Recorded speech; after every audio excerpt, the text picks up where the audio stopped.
Dear students, in this video, I would like to make you know about the functions of leadership. Since you have already understood what is leadership and what are their features, you should know about the functions of leadership. Leaders performs different functions. Out of them, some of the functions I will explain you here. Directing. Directing is one of the major functions of leaders in order to achieve the predetermined organizational goals. Leaders identify the action plan and instruct to the followers. Leaders set the final destinations of the organizations and direct the organizational activities to attain these destinations to their subordinates. So it is one of the function of the leadership. Next one, supervising and coaching. Supervision is concerned with the training, coaching and development of the group members. It includes the checkups required to assure the proper and prompt implementations of orders, and thus it is also called controlling functions. Therefore, leaders also can do supervision and controlling functions of the management. And next one, motivating. Leaders are the directors of the organizations. They are the main pillars of the organizations, and they have to motivate their employees in order to perform their jobs uh, in a highly spirited manner.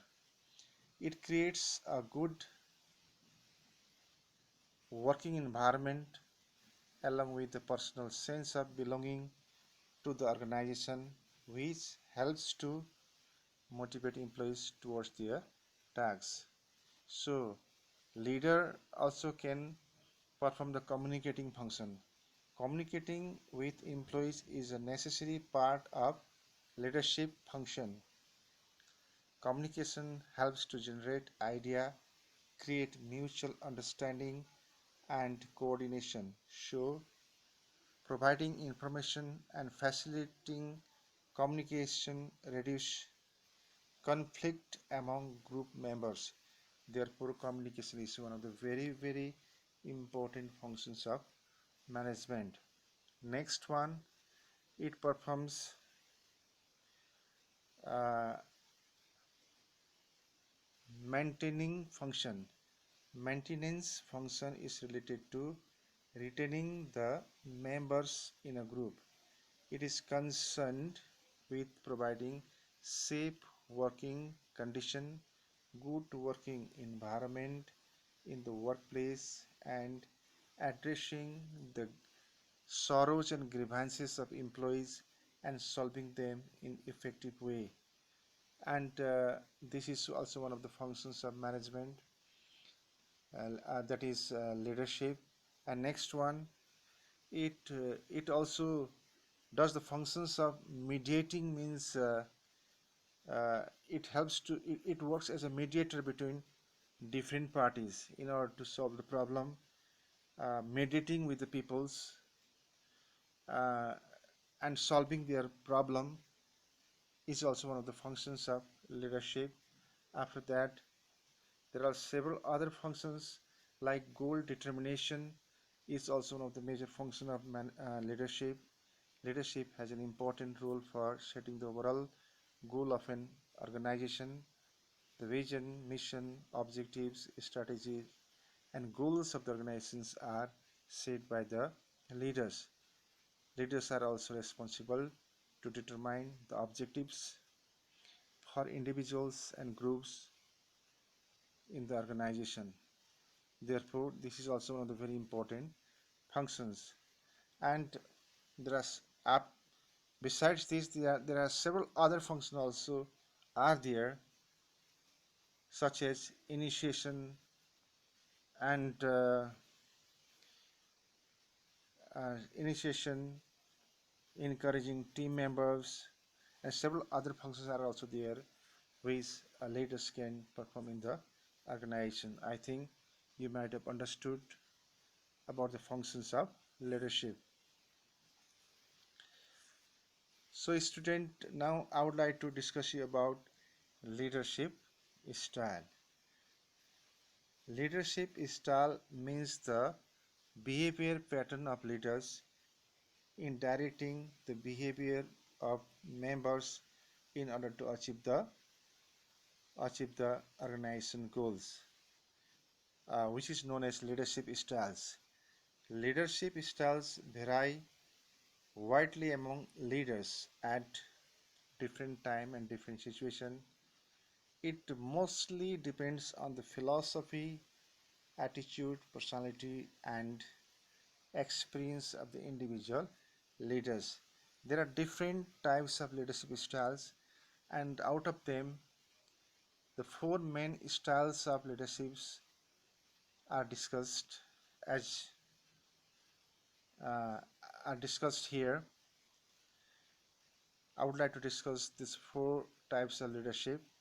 Number one, authoritarian style. This means leader-centered.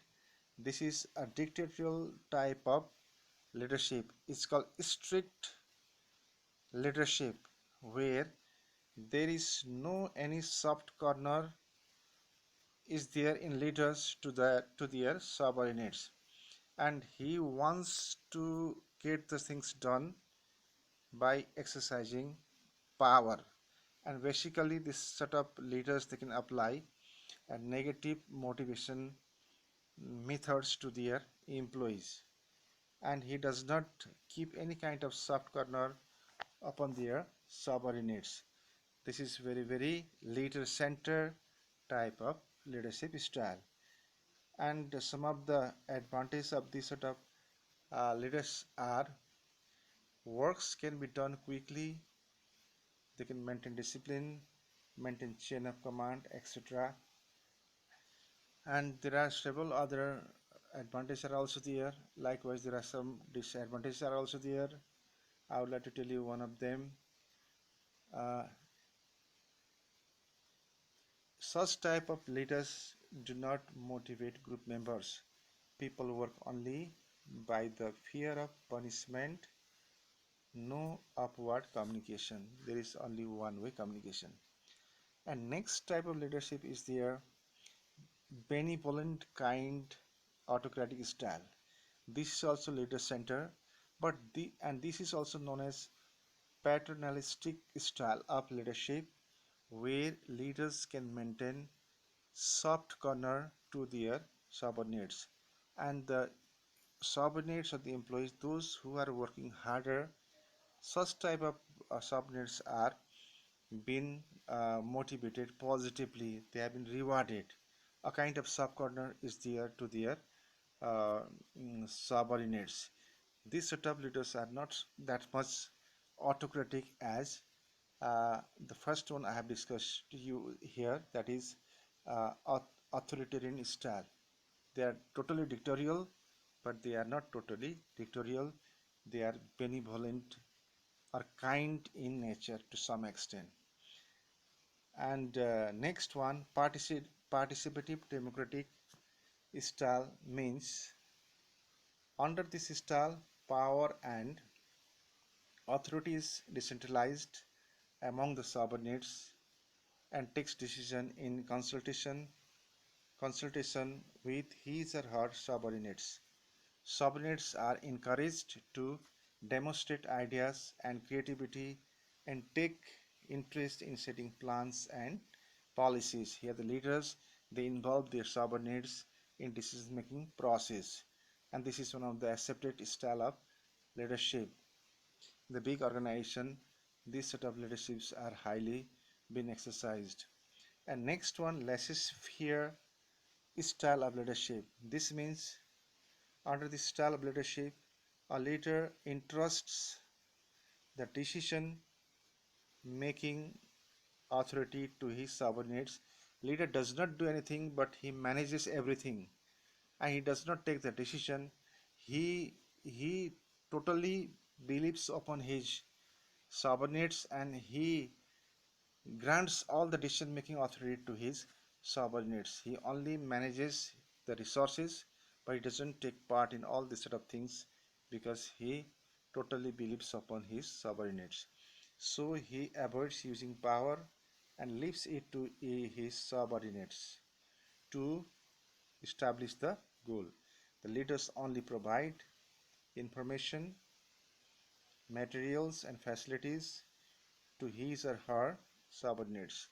This type of style is only suitable for highly trained and professional staff who are creative, self-motivated, require minimum guidance and control. So this is in this very particular video I've discussed about four types of four styles of leadership. They are authoritarian style, that is called leader center, dictatorial, autocratic leadership style.